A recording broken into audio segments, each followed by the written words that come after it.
निकाय चुनाव के नतीजों ने अगर किसी को सबसे ज्यादा परेशान किया तो वो मायावती है, क्योंकि इस निकाय चुनाव में उनका मुस्लिम कार्ड पूरी तरह से फेल हुआ। मायावती ने 17 में से 11 नगर निगमों में मुस्लिम उम्मीदवार उतारे थे, लेकिन बसपा की रणनीति पूरी तरह फ्लॉप हुई। पार्टी के अंदर इस बात पर भी संग्राम छिड़ा है कि जब इतनी बड़ी संख्या में मुस्लिम प्रत्याशी उतारे गए तो इन जगहों पर बसपा के मुस्लिम नेता प्रचार करने के लिए क्यों नहीं गए। अब कल मायावती ने एक बड़ी बैठक बुलाई है जिसमें हर मुद्दे पर विस्तार से बात होगी। इससे पहले उन्होंने योगी सरकार पर सरकारी मशीनरी के दुरुपयोग की भी आरोप लगाए।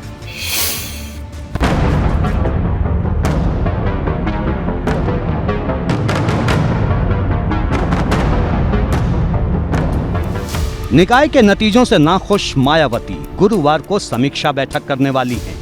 निकाय चुनाव में बसपा कहां चूक गई, जिन जगहों पर 2017 में जीत मिली थी वहां हार का मुंह क्यों देखना पड़ा और हाथी की मुस्लिम चाल क्यों फेल हो गई, इन तमाम मुद्दों पर मायावती मंथन करेंगी और हार की वजह तलाशेंगी।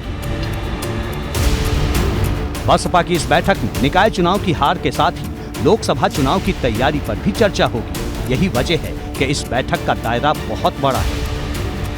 मायावती ने सभी मंडल के प्रभारियों को बुलावा भेजा है। जिला अध्यक्षों के साथ साथ सभी पदाधिकारी भी शामिल होंगे। निकाय चुनाव में प्रदर्शन के आधार पर ही 24 की रूपरेखा तैयार होगी। सभी जिले, सभी विधानसभा सेक्टर और बूथ स्तर पर पार्टी को मजबूत करने के निर्देश दिए जाएंगे। जो नगर निकाय के चुनाव हुए हैं, इस पर माननीय बहन कुमारी मायावती जी की जो समीक्षा है, पूरे प्रदेश में बहुजन समाज पार्टी का जो प्रदर्शन है उसके आधार पर आगे जो 2024 का लोकसभा का जो चुनाव है उसके बारे में माननीय बहन जी हम सभी लोगों को निर्देश देंगी, जिसके आधार पर बहुजन समाज पार्टी को पूरे जिले और विधानसभा और सेक्टर और बूथ तक मजबूत करने के लिए जो निर्देश मिलेंगे हम लोग उसी के आधार पर काम करेंगे। गुरुवार को बसपा की बैठक होगी, लेकिन उससे पहले मायावती ने बुधवार को एक ट्वीट कर ये बता दिया कि बैठक में किस मुद्दे पर सबसे ज्यादा चर्चा होने वाली है। मायावती ने ट्विटर पर लिखा, सत्ताधारी पार्टी द्वारा जन विरोधी नीतियों, गलत कार्यकलाप आदि कमियों का चुनाव पर प्रभाव कम करने के लिए सरकारी मशीनरी का दुरुपयोग, इनका द्वेषपूर्ण दमनकारी व्यवहार एवं धर्म का राजनीतिक स्वार्थ के लिए इस्तेमाल अति गंभीर व अति चिंताजनक, जो लोकतंत्र के लिए घातक है। साफ जाहिर होता है कि जहां ईवीएम से चुनाव होता है वहीं भारतीय जनता पार्टी अच्छा रिजल्ट करती है और जहां बैलेट से चुनाव होता है वहां तीसरे चौथे नंबर पर जाती है। और बहुजन समाज पार्टी ने नगर निगम के चुनाव में भी और नगर पालिका नगर पंचायत के चुनाव में भी अच्छा प्रदर्शन किया है और उसमें जनता बड़े पैमाने पर बहुजन समाज पार्टी के साथ है। माननीय बहन कुमारी मायावती जी की जो सर्वजन हिताय सर्वजन सुखाय की नीति है उससे प्रभावित होकर जनता ने बड़े पैमाने पर बहुजन समाज पार्टी को वोट किया है।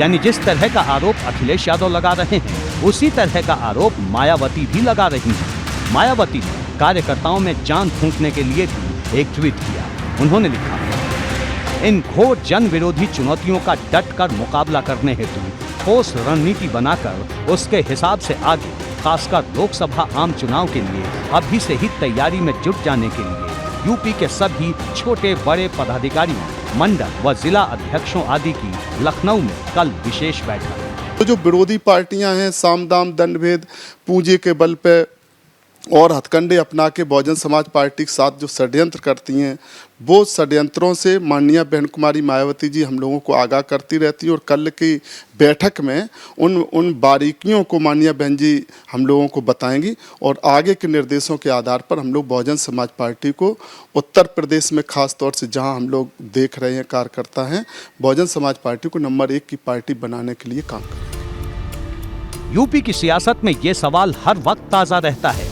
कि अगर मायावती मजबूत हो गईं तो किसका फायदा और किसका नुकसान होगा। गुरुवार को बसपा की होने वाली बैठक पर सपा भी उन्हें मुफ्त की सलाह दे रही है।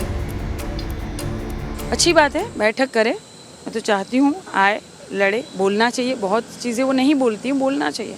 लखनऊ की बात करूँ तो सुंदर इन्होंने लखनऊ को बना दिया। योगदान तो है, उनका है, अखिलेश यादव जी का है। बोलना चाहिए, आना चाहिए, लड़ना चाहिए फ्रंट पे। 2007 के बाद से ही बसपा लगातार कमजोर होती जा रही है। 2014 के बाद से बसपा की कमजोरी में और ज्यादा इजाफा हुआ और जब 2017 में यूपी में भाजपा सरकार आई तो बसपा विलुप्त होने की कगार पर पहुंच गई, क्योंकि विधानसभा में अब पार्टी का सिर्फ एक ही विधायक बचा है और निकाय चुनाव में मेयर की संख्या 2 से घटकर 0 हो गई। एबीपी गंगा के लिए लखनऊ से शैलेश अरोड़ा के साथ विवेक त्रिपाठी।